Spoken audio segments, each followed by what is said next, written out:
Welcome to our in-gallery conversation with Grace Samboh. It is my greatest privilege to introduce her tonight. I should also just say that this is a particularly meaningful program for us because it kicks off a little bit of a weekend of programming around diplomacy and desire. And we've been holding out a year just for this program so that we could contribute it to Singapore Art Week. And bring the community researchers and community friends and the wider public together to have access and to spend some time with some of the most exciting research happening in Southeast Asia. So on that note, let me give you a little background about Grace and today's program. So today, it's an in-gallery conversation, which traditionally in the gallery means, yes, you hang out in the gallery with the artwork and the exhibition, and you have a conversation with someone. But because Grace is brilliant, as she's brought objects for us to think about. One of which is a documentary today, as well as references to other works beyond this exhibition that Basoeki Abdullah has made. So the structure for today is going to be, I'll hand over to Grace shortly to introduce the film, and then there'll be a short presentation, and then we'll do Q&A after. But without further delay, let me give you a little background on Grace. So Grace believes that everyone needs at least 3 copies of themselves. I loved her bio. That's why I take every opportunity to read it. Through research, writing, and curatorial work, she jigs within the existing elements of the art scene around her, for she considers the claim that Indonesia is lacking art infrastructure, especially the state-owned or state-run, as something outdated. She believes that curating is about understanding and making at the same time. She is attached to Hyphen and affiliated to Urbana Underground Hub. She logs her writings at gracesamboh.net, so everyone can find all the other amazing things that she does. On that note, I'd like to hand over to Grace to introduce us to the documentary we're going to watch today. Thank you. Good evening, everyone. Thank you, Kathleen and Jaing, for making the screening, this conversation, and my being here possible. That's wrong hand. Wrong hand. No, it's okay, it's okay. I would also like to thank my colleague in Hyphen, her name is Rachel Surijata, for making the subtitles on the film that we're going to watch possible. The translation was made possible by Gritia Gawi Wong, Rin Radana Chiang Mai, Chanapol Janam from Jim Thompson Art Center, Bangkok, for their recent exhibition on the geopoetics of the Cold War. The documentary film we're about to watch was made by National Television of the Republic of Indonesia, TVRI as we call them, in 1991, so 2 years before Basoeki Abdullah passed away. The narrator we will see in the film is Fuad Hasan, who was at the time Minister of Education and Culture. It was also under his administration that the place we now know as Galeri Nasional Indonesia began to be used as the ministry's exhibition space. Consultant for the documentary, an important figure, is Basoeki's longtime supporter, the critic Agus Dermawan T. So simply put, the documentary unmistakably frames Basoeki within a language of national recognition. As a maestro, as a cultural asset, a painter whose name continues to echo, I would quote, across generations. From the opening narration, Basoeki is introduced as a contested figure, but as a consensus one. So someone who's popular, accomplished, dignified, and already somewhat secured as a canon. Its language, the film's language of admiration, inadvertently exposed the tension embedded between his position that later on we will problematize. Between painting and portraitures, autonomy and commission, beauty and ideology, things that the film itself doesn't really say out loud. However, for me and my colleagues at Hyphen, the film functions as something fragile and valuable. It is, to our knowledge, one of the only existing records that documents Basoeki's plan for a large-scale exhibition devoted to peace through art. intended to be held in 1992, the year when Indonesia hosted the 10th Non-Aligned Summit. An attempt at organizing something international, something huge, at a moment like that, sort of allow us to have a glimpse at Basoeki's banal cosmopolitan desire. Something we could read in his paintings if we acquire or desire such lenses. Being in planning since 1989 and having been backed by so many diplomats, I would assume it is not difficult also for Basoeki to get patrons to back him up. How and why did the exhibition never happen? I guess there is no easy or straight answer for that, nor can we ask him now. But for now, I would like us to use these paintings with almost 100 figures from the non-aligned countries.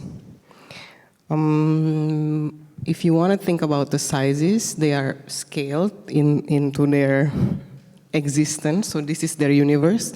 The large one is about 2 times the length of this painting.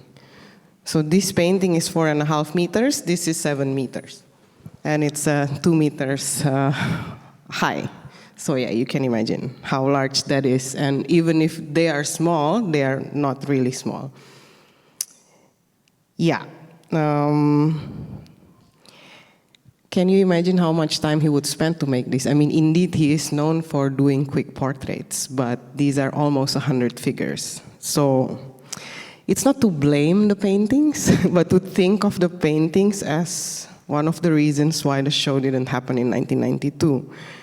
So I'm going to stop here because the film is 48 minutes. And afterwards, we can speak more about his cosmopolitan desires.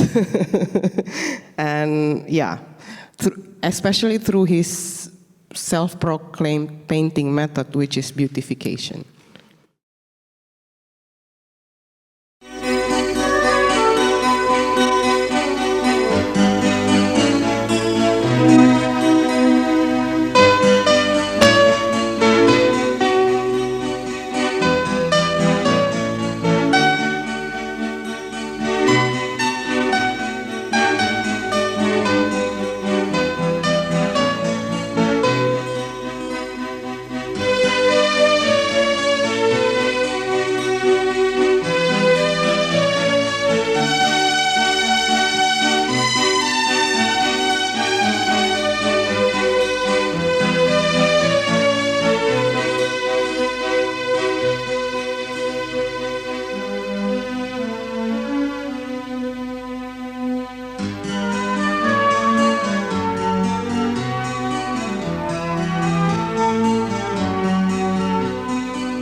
Pelukis Basoeki Abdullah sampai saat ini terbilang sebagai pelukis yang paling populer di Indonesia.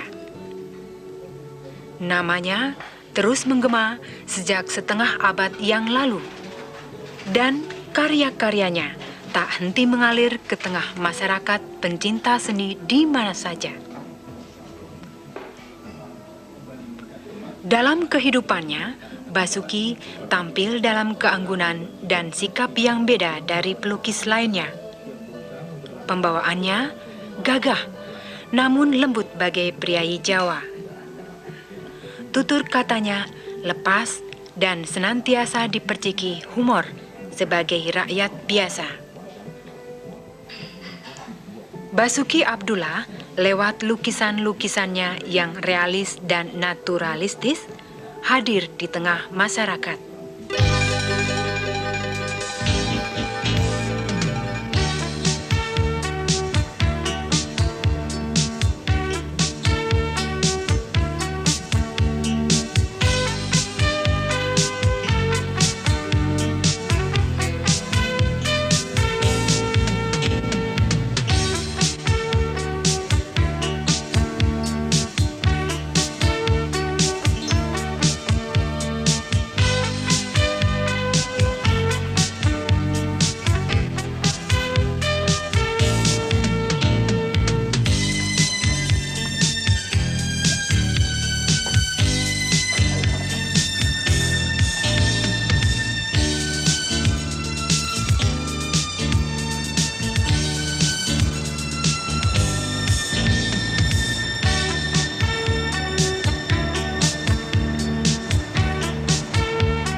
Saya gembira dapat memberikan sedikit ulasan tentang saudara Basoeki Abdullah sebagai seorang pelukis. Sekalipun ada bermacam-macam pendapat tentang lukisannya sebagai karya seni, namun tidak ada yang dapat menyangkal bahwa sebagai seorang pelukis, saudara Basoeki Abdullah telah diakui secara nasional dan juga memiliki reputasi internasional. Saudara Basoeki Abdullah mempunyai pengalaman yang lama di berbagai negara dan berbagai lingkungan budaya. Di satu pihak ini memperkaya pengalamannya dan barangkali juga mempengaruhi persepsinya tentang warna-warna dan nuansanya. Oleh karena ini merupakan salah satu kekuatan saudara Basoeki Abdullah. Akan tapi juga dalam berkelana ini dia memperkaya berbagai khazanah penyimpan karya seni dengan lukisannya. Dan barangkali yang paling khusus dalam hal ini dapat ditunjuk ialah beralihnya saudara Basoeki Abdullah dari satu lingkungan istana ke lingkungan istana lainnya dengan atau melalui kegiatan melukis potret-potret dari keluarga sesuatu kerajaan. Sekalipun sebagai seorang pelukis potret Basoeki Abdullah lebih menonjol, ini tidak berarti bahwa karya-karya lainnya yang melukis adegan-adegan alamiah maupun panorama-panorama sehari-hari kurang berharga. Justru dalam kelompok lukisannya yang kedua ini tampak sekali kekuatannya merekam kenyataan dalam segala nuansa warna maupun adegan-adegan yang detail. Banyak sekali lukisan Basoeki Abdullah yang secara keseluruhan indah, tapi juga kalau dipotong-potong dalam detail-detail yang kecil juga indah. Artinya, saudara Basoeki Abdullah mengisi seluruh kanvas dengan segala ketekunan, sehingga kadang-kadang juga menyulitkan kita untuk mengamati di mana kekuatan lukisan itu atau di mana fokus lukisan itu yang paling kuat. Saya pribadi lebih menyukai akhir-akhir ini terutama sketsa-sketsa yang dibuat oleh saudara Basoeki Abdullah, sebagaimana satu di antaranya yang terpampang di sini. Sketsa yang dilakukan dengan cepat ini, beberapa menit saja ini, mempunyai kekuatan ekspresi yang menurut hemat saya luar biasa, mengingat garis-garis yang ditarik itu ditarik dengan spontanitas yang tinggi dan tidak ada elaborasi yang terlalu mendetail. Sekalipun demikian, sampai sekarang pun saudara Basoeki masih terus membuat karya-karyanya yang seperti sedia kala, baik tentang alam maupun mengenai potret-potret tokoh-tokoh manusiawi. Pada salah satu pameran terakhir, saudara Basoeki mencoba untuk menampilkan beberapa karya yang abstrak. Sebagai percobaan yang dilakukan pada usia yang cukup lanjut, ini saya pikir bisa saja, akan tapi nampaknya dalam hal ini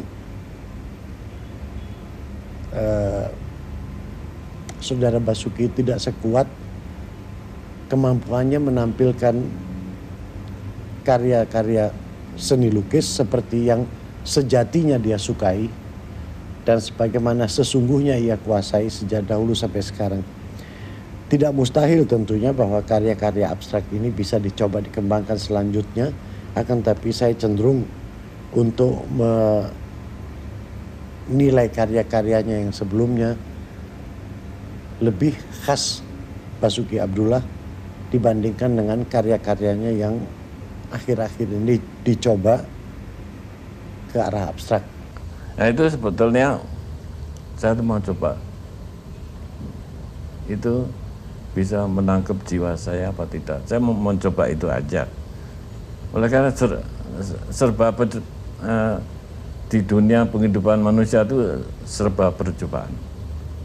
Kalau tidak ada percobaan, yuk dari mana hidupnya? Jadi kita coba aja nanti sampai kemana. Nah, saya reaksi ini belum puas saya. Nanti saya teruskan dari modern art, dari aliran yang baru-baru. Ini yang aliran baru itu juga kira-kira ada aliran dari Rosenberg, dari modern art American, seniman namanya Rosenberg, bagus sekali dia.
Basoeki always struck me as an artist who is interested in humanity and in world peace and world order. He struck me with his charming character. He is always serious, but always keeps this smile. That is one of his characters. I always appreciated his art, whether the subject of his art, of his painting, is nature or female. I saw in the last exhibition he made in Taman Mini last month, President Suharto inaugurated that exhibition. I saw two of his paintings, Petra and Wadi Ram in Jordan. They are fascinating paintings, beautiful ones. I never saw any painting about Petra or Jordan with this outlook, with Basoeki outlook. Well, the project is still hanging. I hope that we can materialize it very soon. Basoeki told me that now he has the time to start working on that project. If it materializes, then this is going to help a lot of needy families in Jordan. The other project that Basoeki is working on now is the exhibition in 1992 that he wants to call World Peace, peace through art. He's going to, as he told me, to invite artists from around the world, and the subject of which will be peace.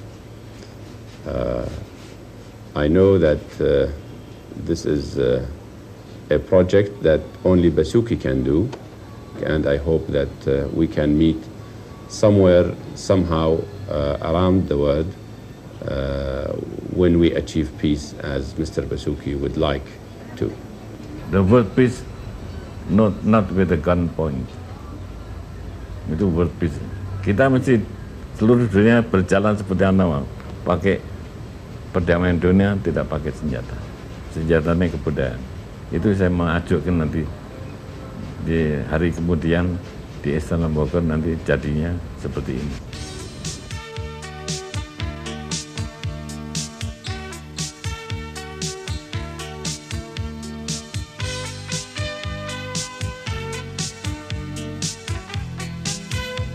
Basoeki Abdullah adalah pelukis pertama yang berkemampuan melukis wajah manusia setelah Raden Saleh wafat pada tahun 1880.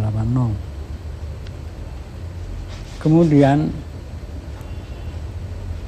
kemahiran yang demikian penting itu telah hilang selama setengah abad pada zaman kolonial itu, dari 1880 sampai 1930.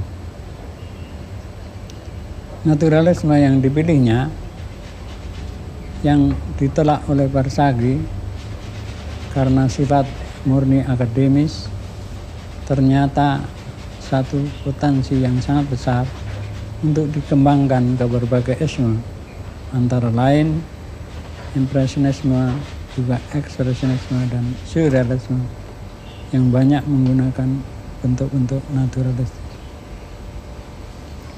Kemudian Basoeki yang menolaknya sebenarnya telah menerima pentingnya dasar naturalisme tersebut bagi seni lukis Indonesia dan perkembangannya. Kedudukan Basoeki Abdullah dalam seni lukis modern Indonesia menjadi pembuka jalan bagi perkembangan sebagai bapak naturalisme Indonesia. Dan kursus yang dibukanya Basoeki Abdullah pada zaman Jepang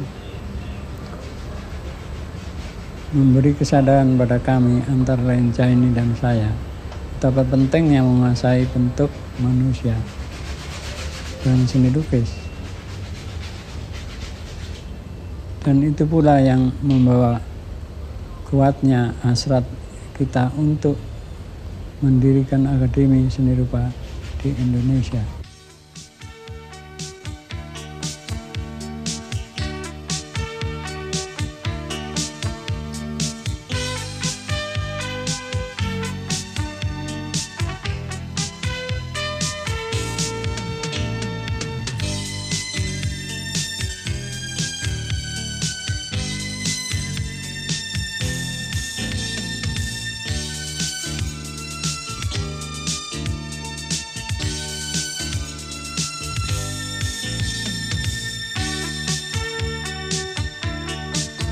Menilai Basoeki Abdullah sebagai seorang seniman atau sebagai seorang yang sepenuhnya mencurahkan perhatiannya pada karya seni tidak bisa lain kecuali menimbulkan kekaguman bahwa sepanjang umurnya Saudara Basoeki Abdullah tidak pernah beralih ke bidang-bidang lain, bidang kegiatan lainnya. Sepanjang umurnya dia seolah-olah merendam diri dalam kehidupan seni dan cipta seni. Hampir tidak ada pengamatannya yang tidak melihat segi-segi artistik dari kenyataan. Itu sebabnya sering orang mengatakan apapun yang ditampilkan kembali oleh Saudara Basoeki di atas kanvas selalu tampil lebih indah, lebih baik, lebih serasi, lebih menarik secara keseluruhan. Kalau ini dianggap kekeliruan dalam merepresentasi kenyataan, bisa saja. Tapi saya beranggapan bahwa ini salah satu ciri dari seorang yang begitu kuat daya rekamnya terhadap kenyataan, terutama dari seginya yang indah. Sehingga apabila dia menampilkan kembali apa yang direkamnya dari kenyataan itu di atas kanvas, maka kesan-kesan tentang keindahan atau segi-segi estetis itu akan sangat menonjol kembali. Hal ini terutama berlaku pada karya-karyanya yang bersifat potret, ya, potret tokoh-tokoh yang tidak jarang tata warnanya juga diatur oleh Saudara Basoeki sendiri. Memakai aliran naturalisme itu sebetulnya itu salah satu jalan yang saya akan teruskan. Oleh karena kalau saya waktu mengunjungi Moskow itu setiap musim-musim saya kunjungi di Leningrad, di Moskow, semua tuh banyak naturalisme yang kelihatan gegerisinya, yang berbobot kuat sekali. Itu ada magicnya, ada spiritnya. Dan naturalisme itu saya kira, loh, ini kok bukan modern art, bukan abstrak, tapi naturalisme kok berbakatnya kok gegerisi begitu. Padahal di Indonesia saya sudah dikritik, waduh kok itu saja, nanti dulu, saya mandek ini. Oleh karena saya merasa ya saya kira belajar dulu lah. Naturalisme ini kita belum punya naturalisme yang atos seperti di Rusia itu belum ada. Saya berani begitu oleh karena di Eropa juga banyak abstrak, banyak aliran naturalisme dan segala-galanya. Itu juga tidak ada yang naturalisme yang seperti Rusia. Jadi bahwa naturalisme di sini belum ada. Kenapa saya mesti pindah-pindah dari mana? Oleh karena kalau sudah naturalisme betul, itu sudah kuat berbobot tinggi, nanti bisa jalan-jalan. Itu aliran sampai sekarang itu lebih daripada 100 atau 150 aliran-aliran lain. Yang mana yang apik? Itu tergantung dari pribadinya si seniman. Nah, itu nanti arah kemana kita nanti nggak tahu, cuma itu semua itu dengan kebetulan jadi aliran ini, tidak bisa terbikin-bikin. By many people, Basoeki is considered to be a great portraitist. Even some say he is the greatest portraitist among Indonesian artists. Basoeki is influenced by the surrounding world, as all his fellow artists are, by the beautiful landscape of Indonesia, by the rice fields, the different presentation of arts, dances and dancers, and so on. Some people say that Basoeki is an admirer and even some say worshipper of beautiful women. And women in his paintings are reflected like in the famous Aphrodite of the Greek mythology or the Venus in the Roman mythology. But there is more than that. I think that Basoeki is reflecting in his paintings all other aspects of the nature and life, which, among others, are demonstrated by his paintings of the animal world. I think he has created the most beautiful and the most illustrative paintings about the Indonesian landscape. And what I would like to mention and emphasize especially, it is concern of Basoeki for the preservation of world peace. In fact, his first exhibition I have seen in 1988 already reflected the concern of the artist for the preservation of world peace in this exhibition, which was called Affection, presented in the Ministry of Culture and Education. He came out at the concert, I remember, in February 1989, when he introduced the idea to have in the next years, if possible in 1992, exposition, international exposition of paintings devoted to world peace. And I think that he is very right to remind the outside world that Indonesia loves and supports not only art and culture, but strongly supports also the preservation of world peace.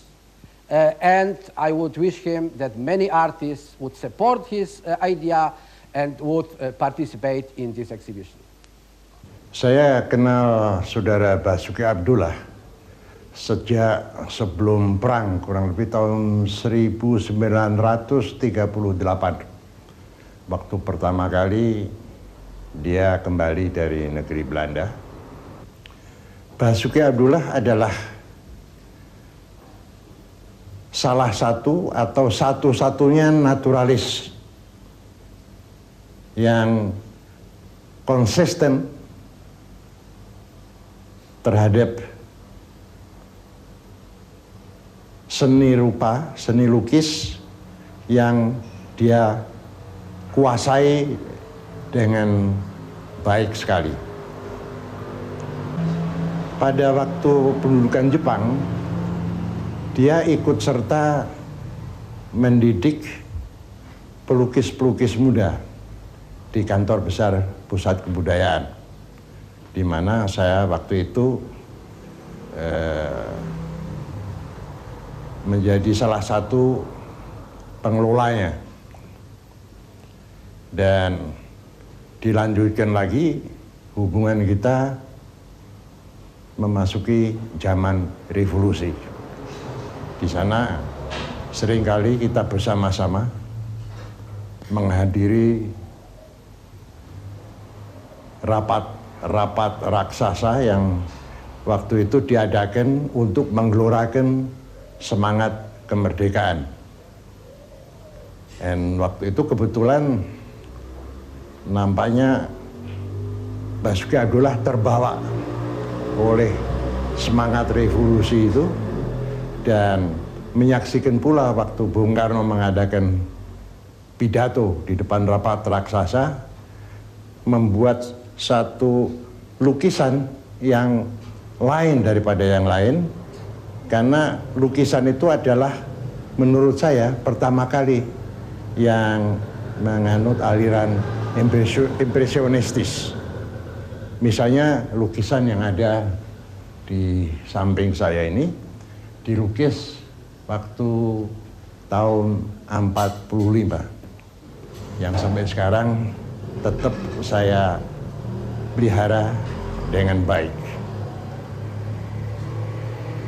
Memang Basoeki Abdullah adalah seorang pelukis yang menyadari misinya, yang dia ingin ketengahkan di masyarakat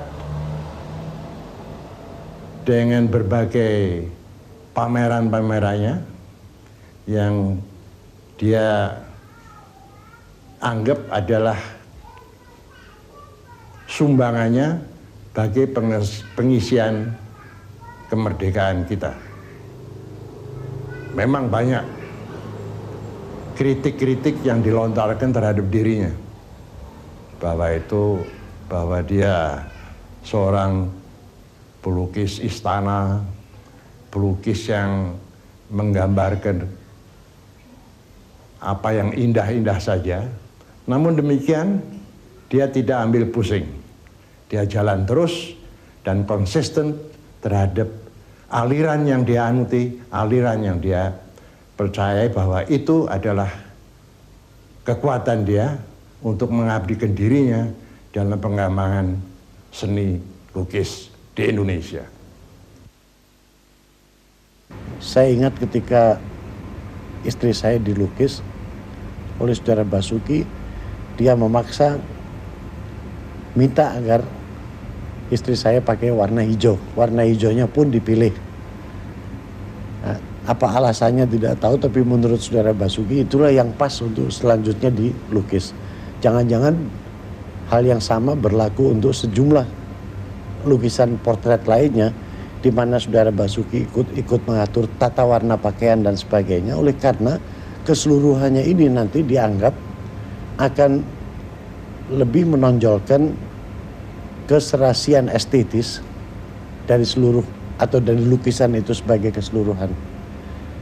Dan ini barangkali yang menarik untuk diperhatikan, oleh karena hampir tiap orang yang dilukis oleh Basoeki lebih indah dari aslinya lah gitu, atau lebih tampil dengan kekayaan nuansa warna yang luar biasa. Saya kira itu beberapa pendapat pokok tentang saudara Basoeki Abdullah, dan mudah-mudahan pada usianya yang sekarang pun saudara Basoeki Abdullah masih tetap berkarya, masih tetap produktif, tidak pernah kehilangan semangat untuk melukis, dan dari waktu ke waktu masih saja tampil dengan pameran tunggal yang menarik banyak pengamat dan pencinta seni lukis.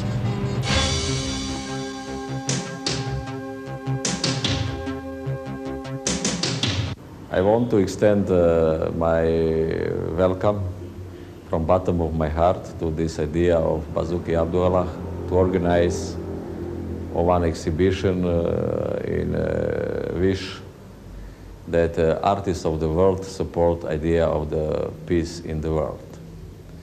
Basoeki Abdullah is well-known artist, and he is not known only here in this country, but he has international reputation, and he is also well known in my country too. I want to inform Indonesian public that one of his paintings is in Gallery of Arts in Titograd. This is Gallery of non-aligned countries. And we are very glad and very pleasant that after his visit to Yugoslavia, he decided to present one of his paintings to this gallery. So I hope that artists of Yugoslavia will also welcome and support this idea, because for the thing of peace is very important that everybody try his best in everyday struggle for peace in the world. because peace is something that all of us need. Peace is something that makes possible that all of us develop our best capacities, our best abilities, that have a better life, which is impossible without peace. So this is a very important action, and as ambassador of one of French country here, I'll support this idea. And I also want to underline one moment, who is very important. Artists, the greatest artists, always try in creation of their masterpiece to support the basic human values.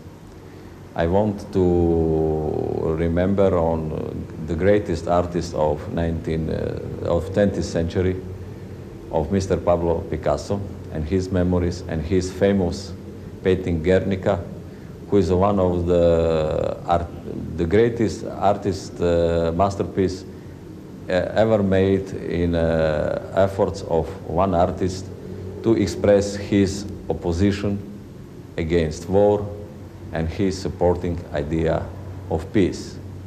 In this sense, I think that this exhibition in 1993, which is created by Mr. Basoeki Abdullah, will have great success, and that we will, all of us, enjoy here in Jakarta in possibility to see the best artists of the world and to see their concrete contribution to the peace in the world. Itu saya kemana-mana tidak pakai senjata. Saya berjuang untuk negara saya tidak pakai senjata, tapi senjata saya kebudayaan, budaya seni. Rupanya saya gambar Diponegoro, gambar Ratu Juliana. Saya gambar Ratu Juliana, sebetulnya ini rahasia, saudara. Waktu revolusi, saya bisa masuk kamar Juliana tidak pakai senjata. Saya orang Indonesia, orang-orang tahu, orang Belanda, saya itu orang Indonesia. Siapa yang mau nekak menggantung saya? Ini ada orang Indonesia kok ada di Istana Sustek, itu kita baca perangan. Apa dia duta, atau gimana? Nah, ini pertanyaan. Tadi saya nggak usah pertanyaan, saya dilindungi dengan kebudayaan seni lukis saja. The word peace, not with a gun point. Alang mungkin tidak percaya saya bersama sama Papa. Udah 26 tahun. Saya usia muda sudah ketemu dengan Papa. Ya, sayang, cinta sama Papa ya sebagai orang tua, suami dan ayah. Karena Papa seorang seniman besar dan dia orang suka guyon, lucu, dan orangnya baik hati. Ya kadang-kadang juga agak susah, gak mau dibilangin. Ya saya sesudah usia sekian ini bersama ya mesti sabar, ikutin gimana Papa yang suka, yang mau. Tak bisa saya perintah, mesti kasih hormatin selalu seperti orang tua. Apa Papa mau mesti tanya selalu. Ya nggak seneng ya mesti ngumpetin ya, nggak bisa marah ya. Kadang-kadang marah ya diam aja lah, nggak usah omong aja diam. Ya lebih baik gitu, mungkin karena Papa juga nggak mau ngatur lah. Terang dia lebih dengan cara bilang, dengan cara lucu, cerita dulu, dia kasih tahu begini-gini nih. Bapak enaknya gini ya, lebih mau itu. Nanti tahu cepet gitu. Kalau dibilangin Pak gini-gini, kayak ngatur dia nggak seneng. Ya kita mesti cepet bisa nanggap itu ya, sifat bapaknya. Jadi ya setelah ya udahlah gitu. Ya mesti sabar. Ya terima gimana adanya. Dan saya satu mengagumin Papa karena ya dia orang luar biasa. Saya itu nggak bisa tahu apa yang dia hari ini apa, selalu adalah baru gitu. Jadi mau sewaktu apa tuh mesti hati-hati, takut ganggu. semua makanan senang, misalnya makanan Eropa, masakan Chinese, masakan Thai, masakan Indonesia, suka. Jadi ya saya mesti belajar jadi koki yang baik. Begitupun juga masih senang aja jajan, ya maksudnya ke restoran. Ya yang di mana enak mesti tanya, ya antai yuk kata gitu. Ya suka ajak anak juga sama-sama makan bersama malam kalau ada waktu, karena siang hari kerja. Minuman yang manis ya senang, cuman ya alkohol sudah nggak boleh, lalang sama dokter karena sakit liver, jendal sama cincau sama itu suka. Kolak. Bapak tuh pesaing sama saya. Kalau saya pakai warna, dia juga ikut mau. Warna biru atau merah yang disenengin ya. Tapi putih, hitam saya yang suka. Kalau malam pesta saya senang menyiapkan yang hitam. Terus atau putih kelihatan bersih ya. Ya dia sendiri lebih senang warna biru. Dan kalau bisa selalu tanya, Mama pakai warna apa? Saya mau sama-sama gitu. Dia seperti selasih. Pelawar baju ya suka ikut sama. Memang Bapak sendiri dia warna apa aja dia pantas. Mungkin karena dia seniman ya, mau pakai warna yang kagetin orang juga. Suka inilah. Kalau ke pesta biasanya merah atau ungu sampai hijau itu orang kaget kalau lihat gitu. Tapi itu pantas gitu. Saya ingat satu ya karyanya Bapak nomor 1. Seninya dia, kebetulan saya itu senang seni dan mengagumi Bapak. Jadi saya sayang kalau ada suatu pengganggu Bapak ya lebih baik jangan deh, gitu aja. Jadi mungkin dari situ mengerti pesan, jadi awet pesan ini ya. Tidak pesan ya karena beda tua bagaimana. Asal kita berjiwa besar mengerti dia. Dah. Saya juga udah terima kasih kok saya dibeli seneng lebih dari ya lebih dari cukup.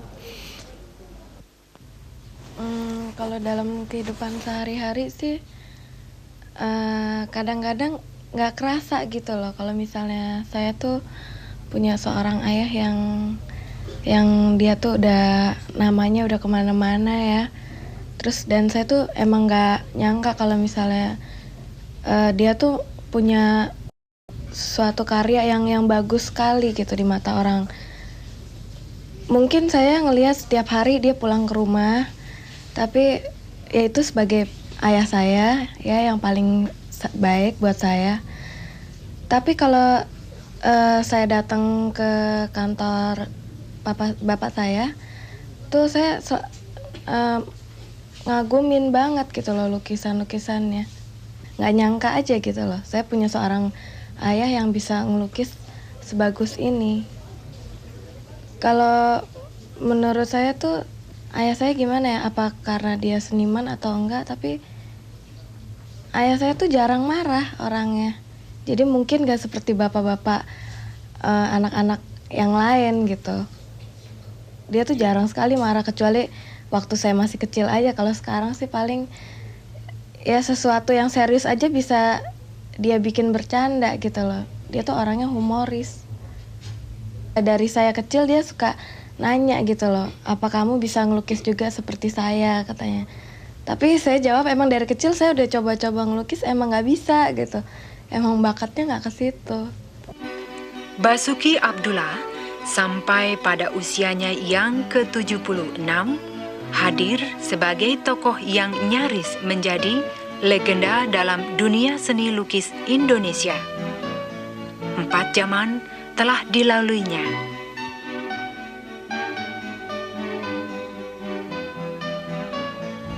Tema-tema bagus sekali, tapi saya ada usul supaya jangan dilupakan.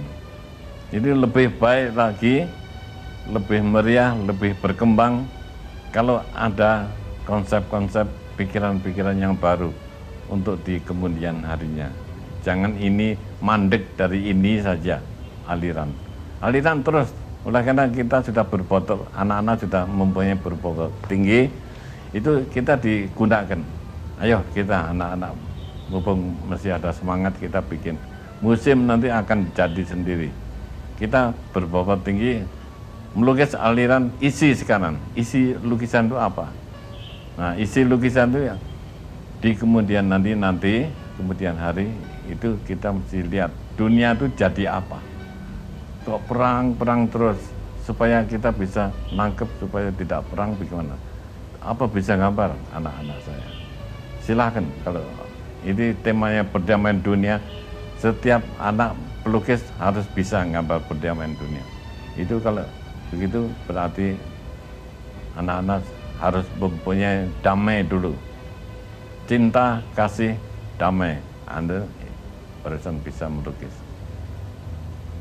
Ya, ini kesan saya begini, supaya bisa kuat, bersemangat, gambar di kemudian hari. Perdamaian itu apa? Jangan perang, perdamaian. Itu perdamaian itu berarti berkembang. Kalau menurut saya Pak Bas sangat tegar ya, cukup tegar dia sebagai seorang pelukis. Dia pernah mendapat kritik yang cukup pedas, ya. Kecaman, terutama dari seniman-seniman maupun dari ahli-ahli kritikus itu mengenai bentuk-bentuk lukisannya. Tapi toh sekalipun begitu, kayaknya Basoeki Abdullah tetap berjalan terus, karya-karyanya tetap mengalir. Saya melihat ya brushstroke-nya, garis-garisnya yang hidup, kemudian sketch-sketchnya, tata warnanya, itu dilihat ya, kalau kita lihat itu hidup gitu, luar biasa ya. Itu memang sulit untuk dicontoh. Saya sebagai pelukis muda agak iri juga ya. Dan ini kayaknya jadi semacam acuan semangat saya nih.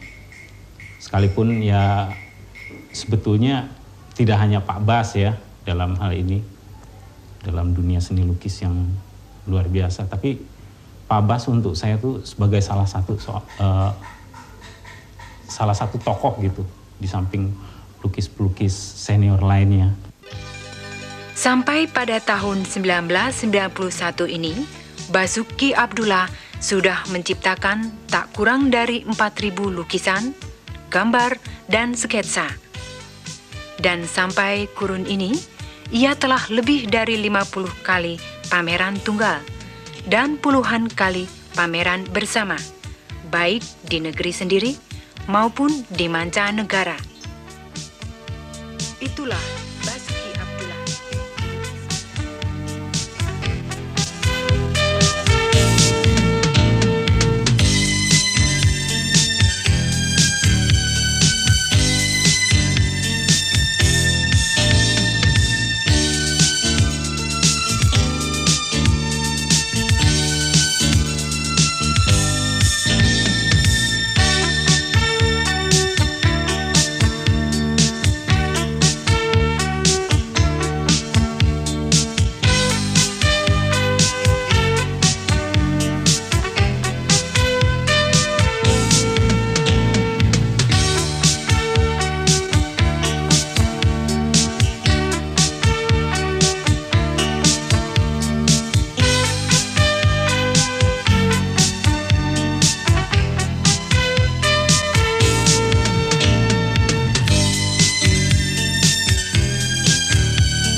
Firstly, thank you, Grace, for introducing that documentary to us.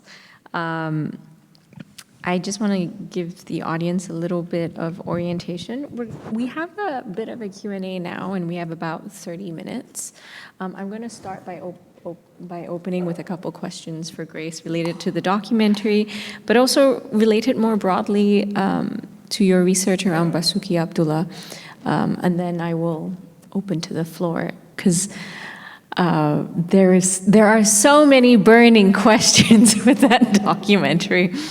I think the first thing is maybe we can start with something quite basic, and I want to return back to your introduction, because you mentioned in relation to the documentary, but also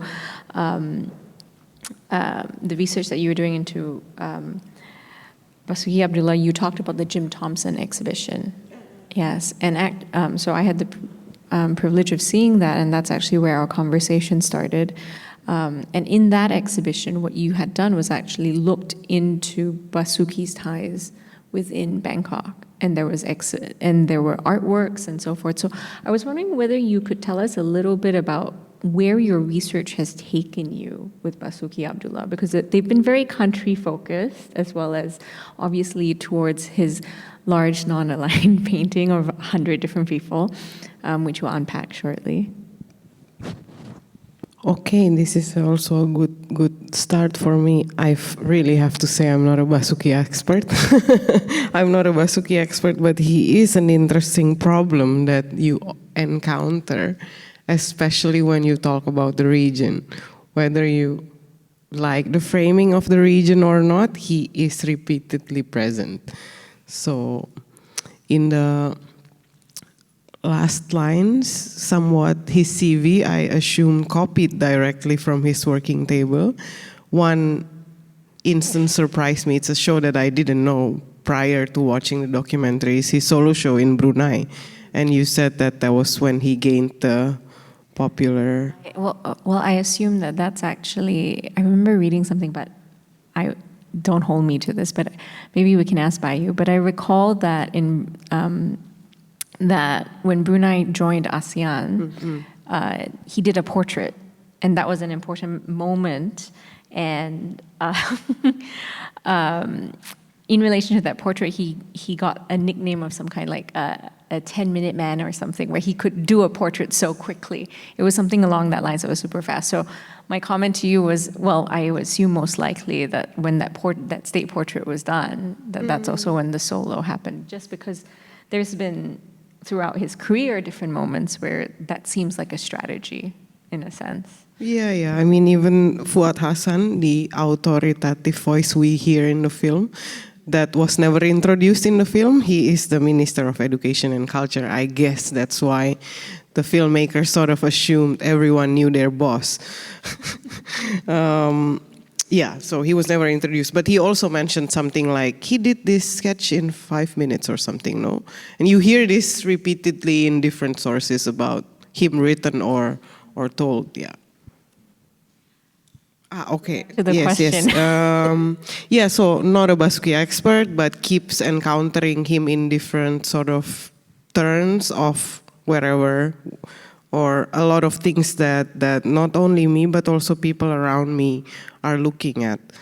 And he becomes an interesting problem to deal with, I think. So I cannot say I'm an expert, because when you ask me, did you know that he did this and that? I can't immediately say something about it, but to look at entanglements and the relationships that happened in this movement in his life is what is interesting for me.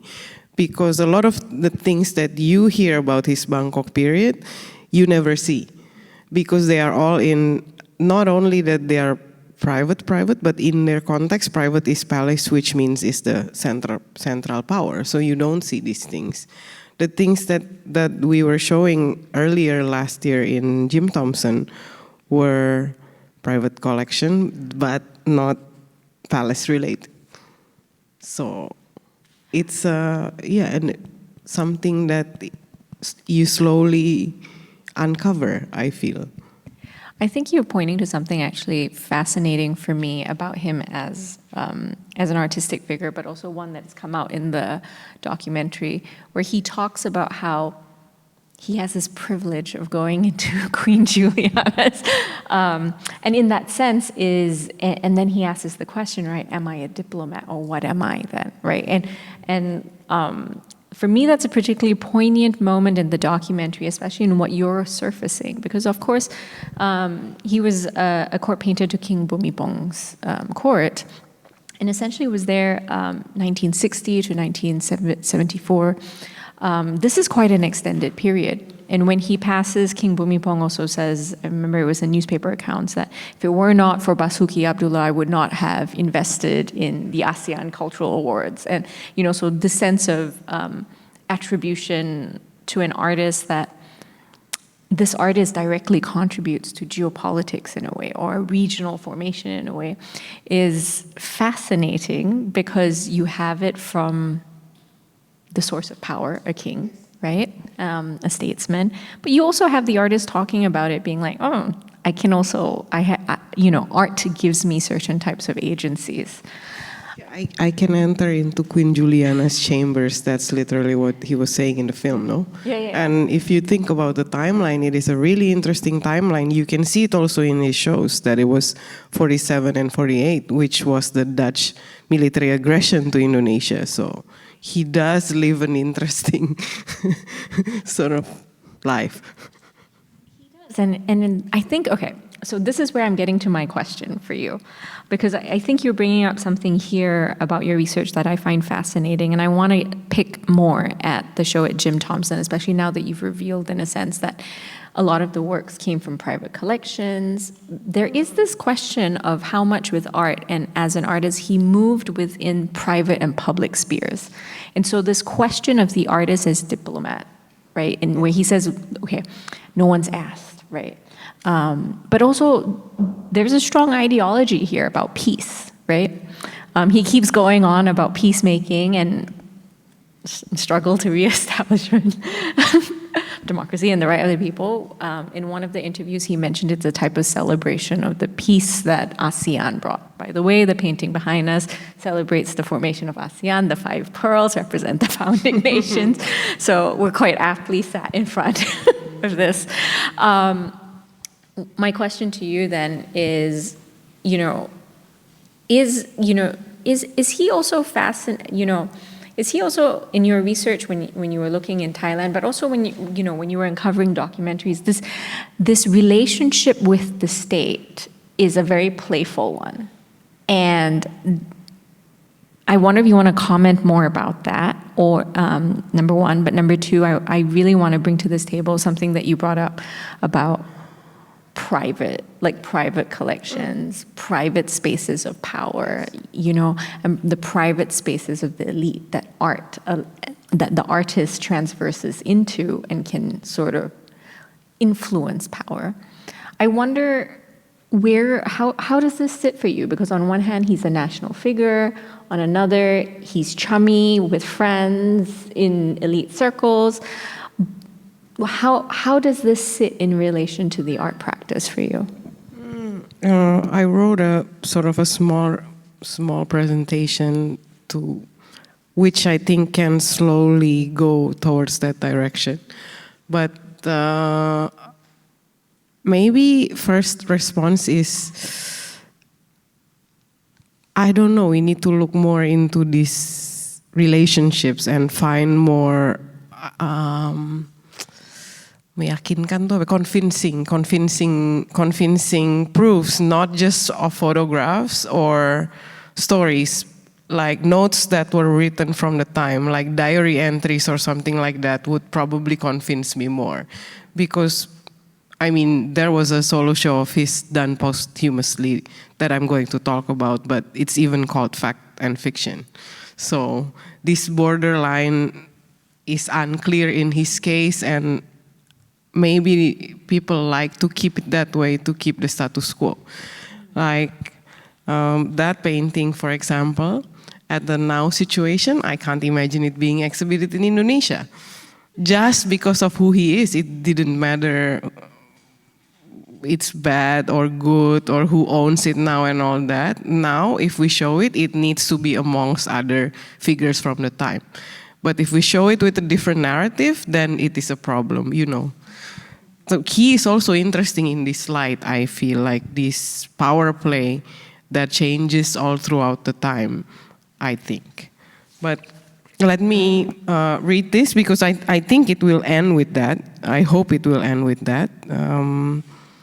With a little bit more convincing sources than comments about relationships. Because I have encountered his works in people's private spaces that people are okay for it to be documented, but are pretty clear that they do not want it to be published. So, yeah, especially in current political situation. Yeah, I wanted to sort of first highlight a few parts of the film. I think one is when he repeatedly situates himself in a global art historical field, like speak of Rauschenberg like a neighbor, very casually, without defensiveness also.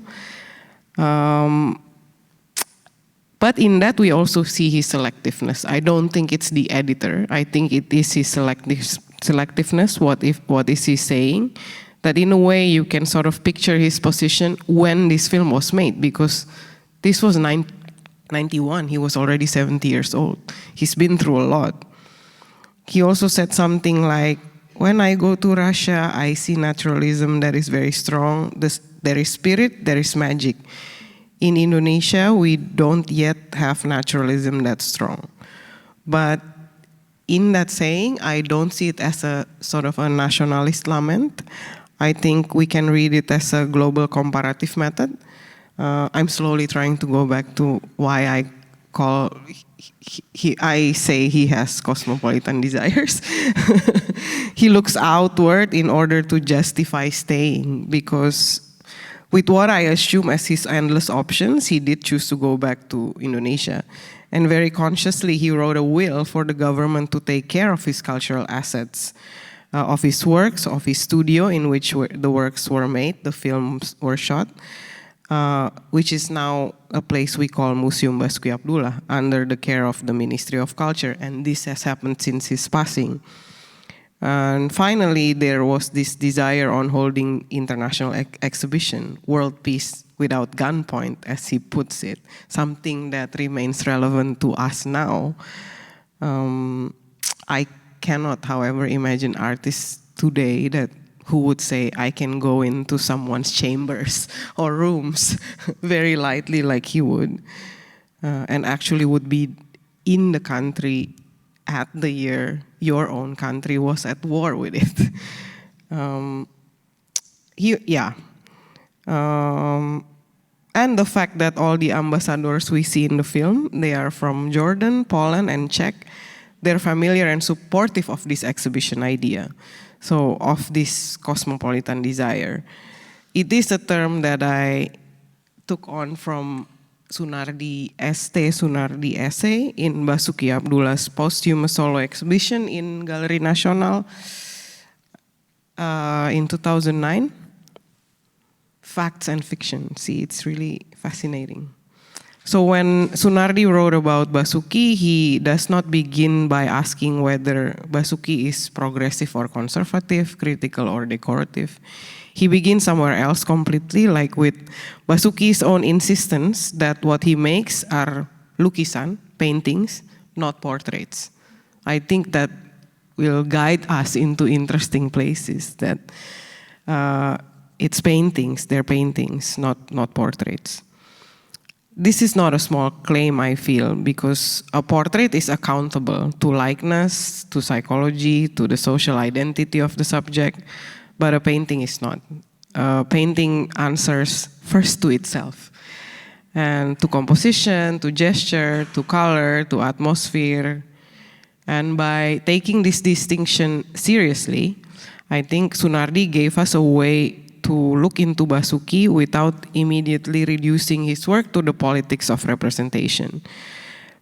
Even when Basoeki paints presidents, kings, or diplomats, Sunardi reminds us that these figures enter the canvas not as subject to be explained, but as material to be arranged.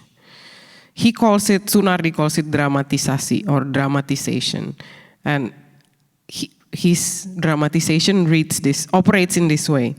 Basoeki does not mirror reality, he staged it. The world appears in his paintings as seen, bodies placed in relation, gestures slightly heightened, like people were saying, I think Fuad Hassan was saying that his wife was asked to wear green because it looks better on her, I assume. Some sort of, they don't appear as posture, as mood, but they appear as kind of like compositional tension. And power, ideology, and history are present, but they don't shout. And they hold contradictions together long enough for those who are curious to stay with them. So they don't somewhat demand resolution, but they don't come to you as documentation or mere propaganda. In a way, it's not a long essay that Sunardi wrote, but he basically posed a quiet or perhaps more difficult question. How does painting continue to function in the presence of power? This, I think, later will connect to Patrick's essay in your catalog. How does it remain painting? Coherent, pleasurable, inhabitable when history presses hard upon it. So, in a way, Basoeki is not outside modern art history, but at one of its most uncomfortable edges, where beauty actually is there, literally here with us, but harmony refused to collapse, and painting insists to stay alive. Patrick in your catalog actually approaches him from a modern question. That something really nice that Patrick wrote is around, I think, Basoeki is difficult, not because he is minor or because he failed, but because he is too successful. And moving across worlds that modern art history prefer to keep separate. I think if we use the binary, because he come from that time, in Patrick's text, the binary becomes court and republic, or nationalism and cosmopolitanism, which is something also that we can pose to Sukarno, I feel. Tradition and modern, but in terms of training, not in terms of what you see in this. So, and it's really interesting to see that in Patrick's point of view, Basoeki inhabits all this without any visible friction. I'm like, wow, there is a person who can be that, all right? So the form of modernity that Basoeki has is not something, it's not a rebel against the past, but it's done through continuity, circulation, and adaptation. So he exposes sort of a blind spot in the dominant narrative of modern Southeast Asia, which tend to privilege the resistance, the avant-garde, and da-da-da. But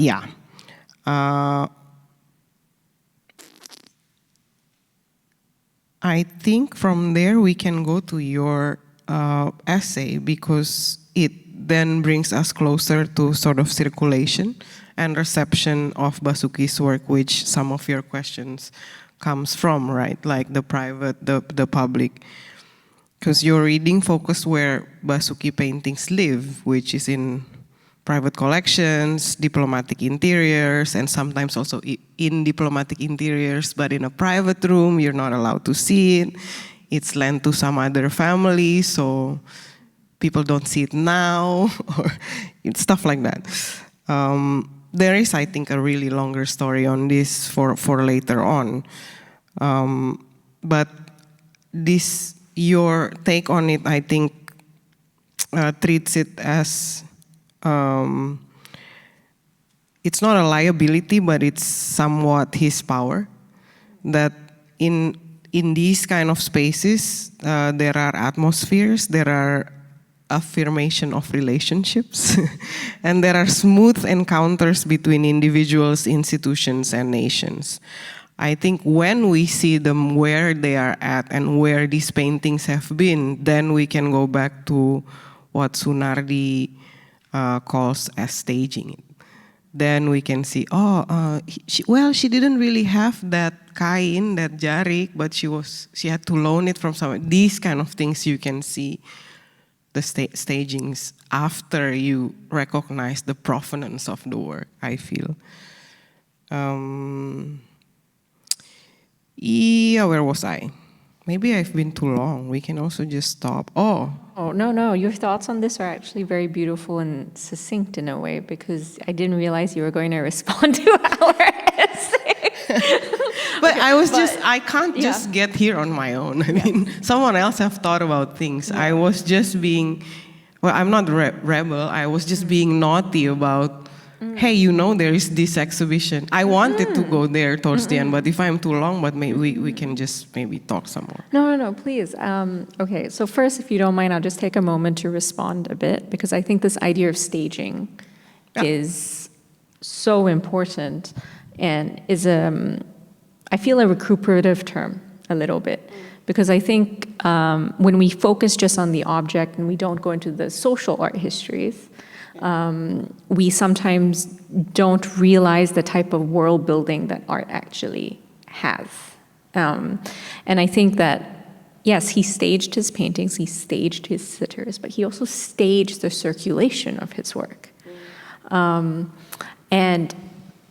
I have a question for you now, and I wonder this because it's a question I don't have an answer for, but it's one that I have struggled with and I'm wondering whether the audience also feels the same way, because you are seated between two paintings, Labor from 1959 behind you. And I'm very sorry to the cameraman who cannot reference this. But it is an in-gallery conversation. So let's engage with the artworks.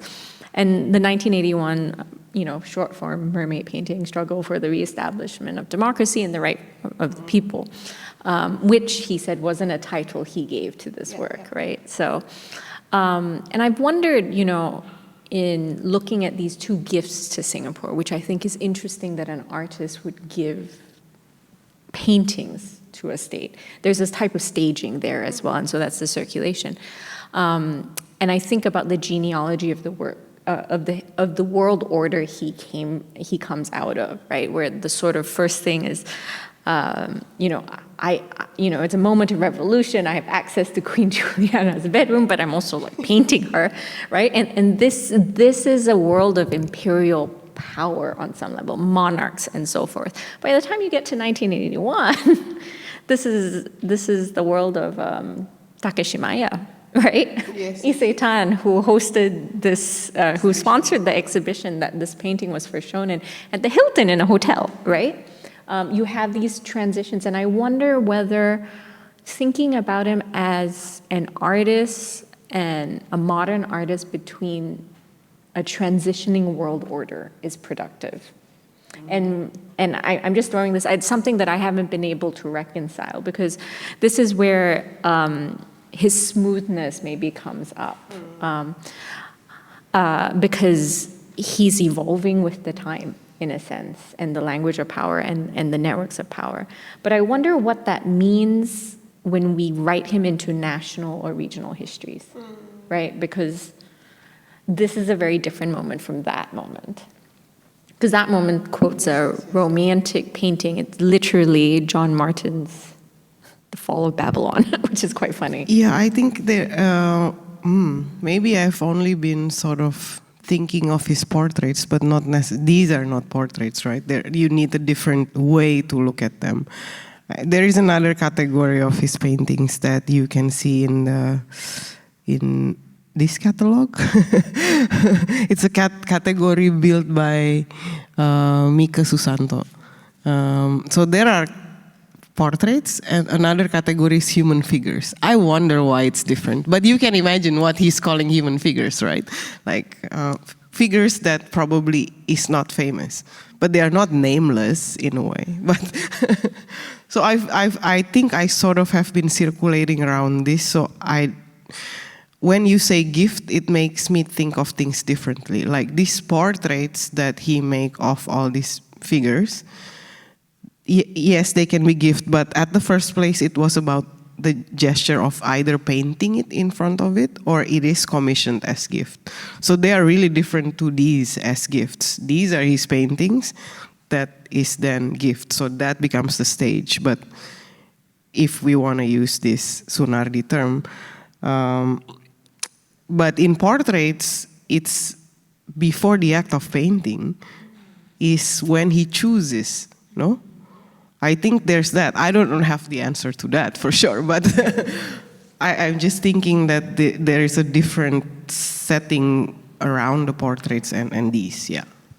I think you're absolutely right. And I would just add one thing because it's the thing that actually starts the show, and I'm sorry to plug the show, but since it's right here, he came to Singapore before he moved here in 1958 to draw David Marshall, while Singapore was still fighting for or negotiating with the British government for self-government and for independence. And the local newspapers celebrated him coming to draw David Marshall.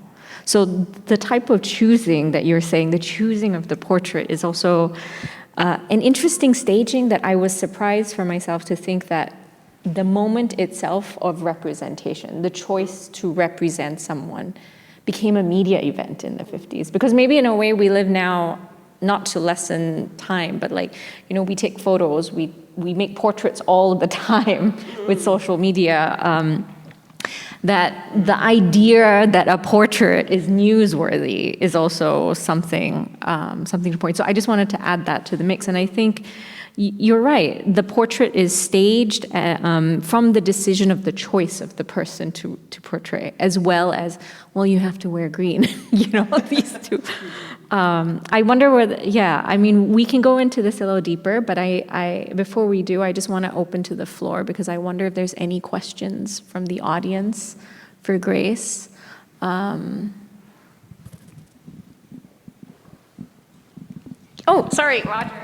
Right here. Sorry, Roger. Thank you both so much. This has been really fascinating. There's two things I'm curious about which might end up being related. One is the emphasis on his wealth, particularly early in the film, the shots of the Mercedes, his home, etc. And the other is Kusnadi's comments about him as the sort of inheritor of Raden Saleh's legacy, which had gone silent for half a century. I wonder if you'd like to comment on either or both of those things.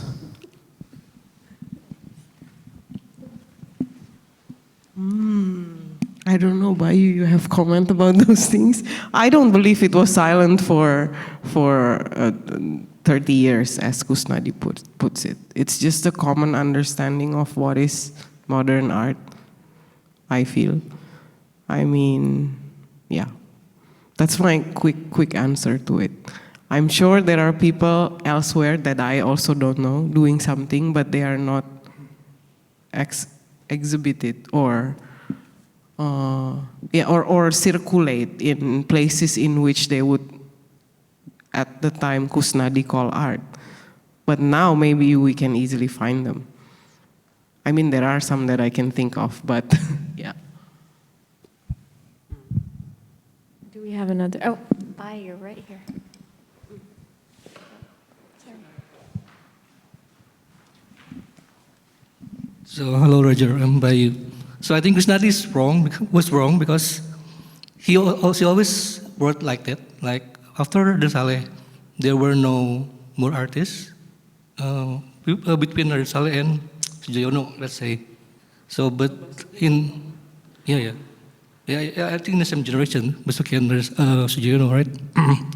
But I think the recent research that we are know that there were some artists like, I think, court painters like Raden Kusumadibrata, Mangku Miharjo, or a court painter in Jogja like Ngabe Hiwig Yosuwarno, that also has a great, naturalistic skills, or in terms of portraits. I think so.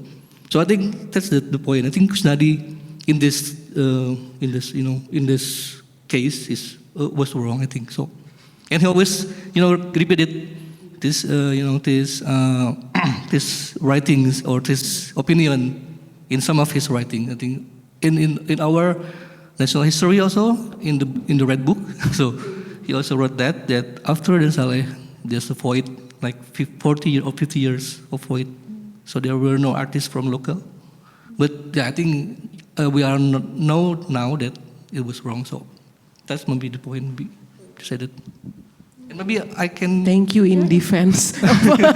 But we can. I mean, I think it's really also not easy. But I think Kusnadi's burden was to define artists who has this sort of consciousness of painting for what one wants to paint, no? Because these court painters or there are quite a lot of actually the different lineage of Balinese styles that are doing these kind of things too, yeah. I think, yeah. So yeah, I think this maybe relate with my maybe opinion or maybe my perspective. So I think we have to see Pak Bas or Basoeki as two person, like. At first, first he was a portrait painter, let's say, commissioned portrait painters, and the other one he was an like expressive artist. So he has his own ideology and everything. So yeah, I think it is my opinion. I think we can. I think it could be wrong also. So yeah, in that point, I think like these two works. Of course, this is not commissioned. So there are so many works like this, like Maria Assumpta, when he was studied in Netherlands and funded by the Catholic mission. So we have to see the context, like he's in this, in this Catholic, environment. Queen of South Sea also was not commissioned. Yeah, it was bought after. Yes, yeah, and also the word piece also. I think that human interest that came with his ideology or his his vision of something. So not his this type, the naturalistic and the commission thing. So I think we have to see Basoeki like this. I think this two kind of world. I think maybe that maybe it. Thank you. No, thank you, Bayu. I think we've had many conversations about this, so I feel like that it could flow. Yeah, I think actually spending more time with his ideas would be interesting, and what the artist actually said.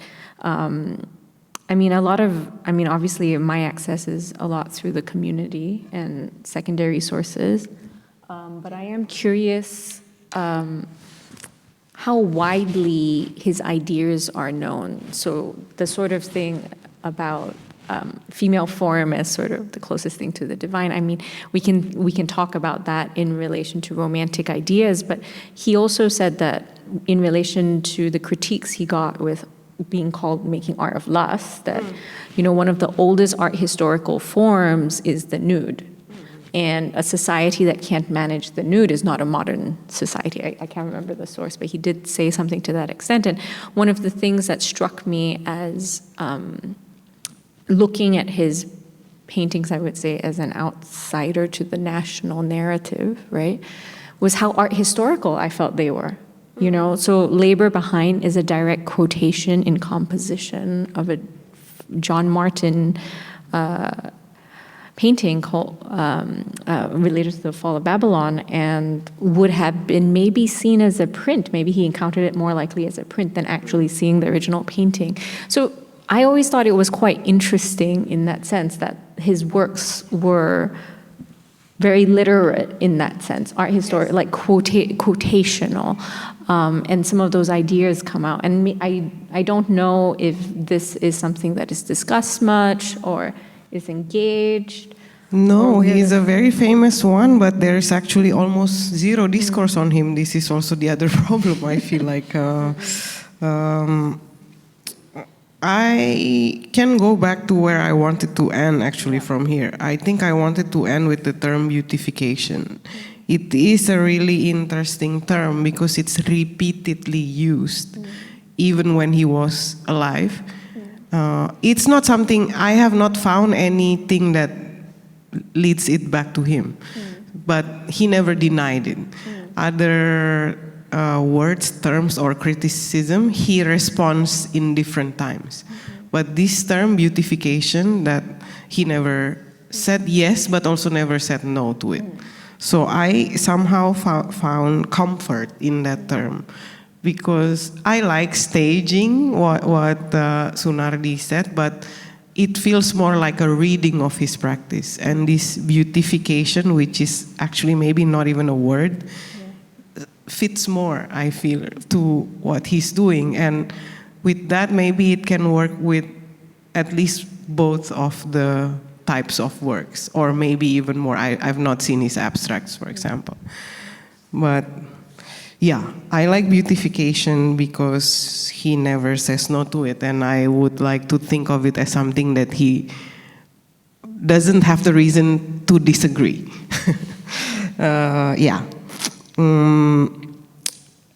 Could I interject with a question? Oh, yes. I'm just curious, because you've drawn parallels with Raden Saleh, right? Raden Saleh, when he reached a certain expertise, he made a huge painting which we now own and gifted it to King William. I don't know why. Maybe you could elaborate on that. And the parallel here is that Basoeki Abdullah does this fantastic painting and he gives it to Singapore. Why? Are there parallels? What is his intention? I'm just curious, yeah? Thank you. Yeah. Yeah, I'm curious too. I don't know with Basoeki. Actually, I don't know what to think about gift giving, but I have something to say about commissioned portraits. No, he doesn't only do commissioned portraits. Some portraits he wants to do. This is why I disagree with the term human interest.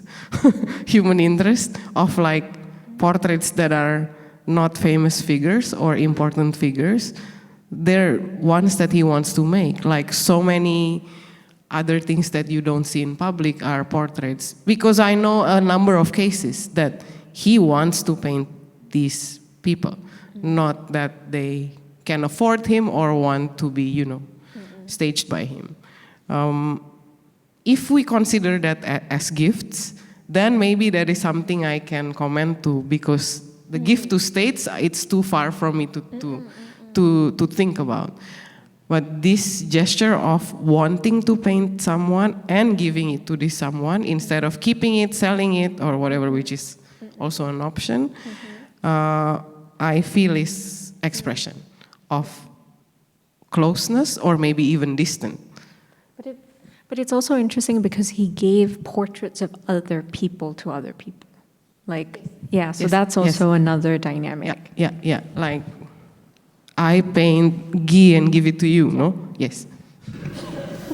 Even though if he say like, I'm a diplomatic, not a gun, but he keep it a lot of gun in Museum Basoeki Abdullah. So I'm really surprising when he talking about like that.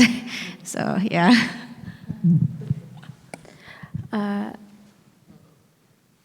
Okay, I'm very alive to how much time we have, and I just want to know if there are any other questions in the audience. I know we didn't answer your question about the gift in this case.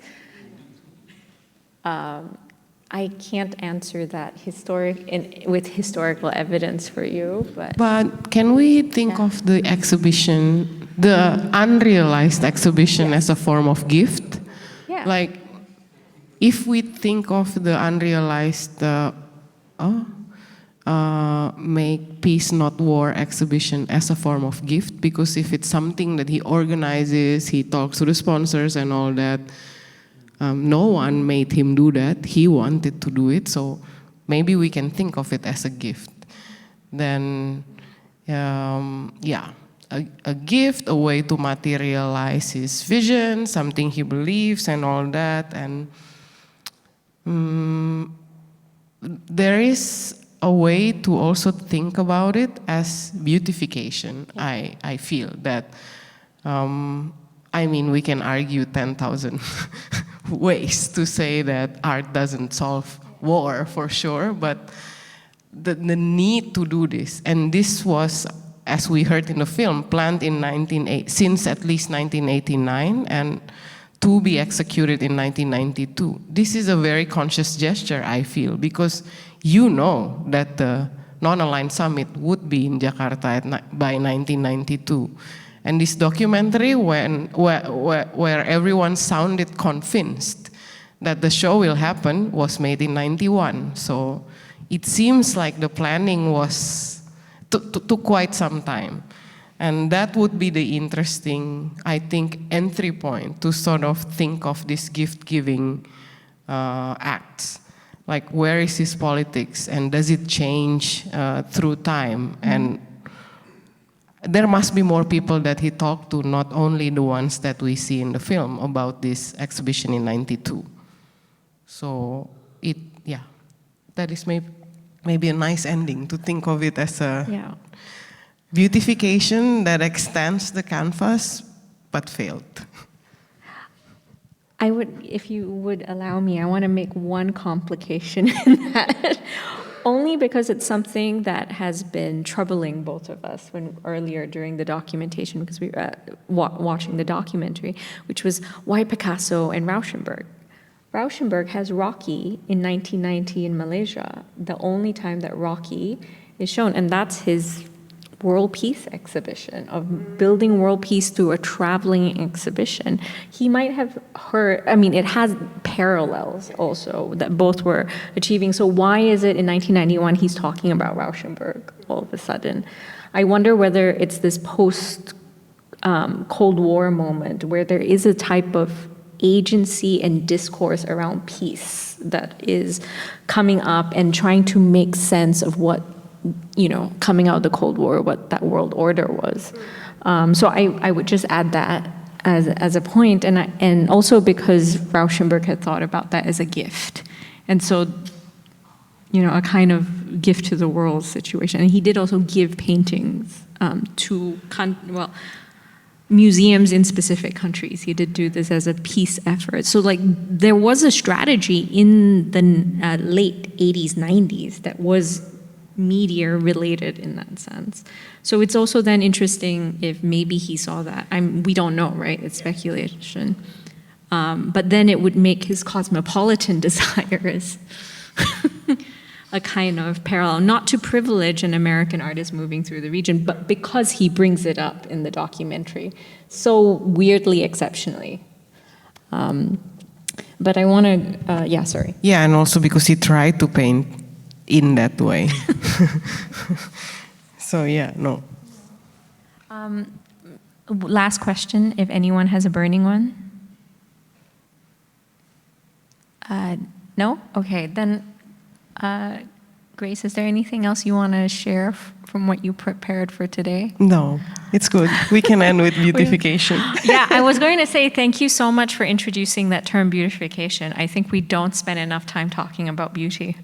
Maybe we need another constellation for what beauty means. And I think what you've brought today, and I thank you for the time and the introduction of this material for our audience here, really opens up larger questions about some of these terms and how, Basoeki Abdullah's complicated legacy and practice and idealism and his placement within history really calls for actually a return to examine some of these terms, right? So I wanted to thank you for your great text. Thank you. Your time. Thank you so much. And thank you all for joining us. Thank you.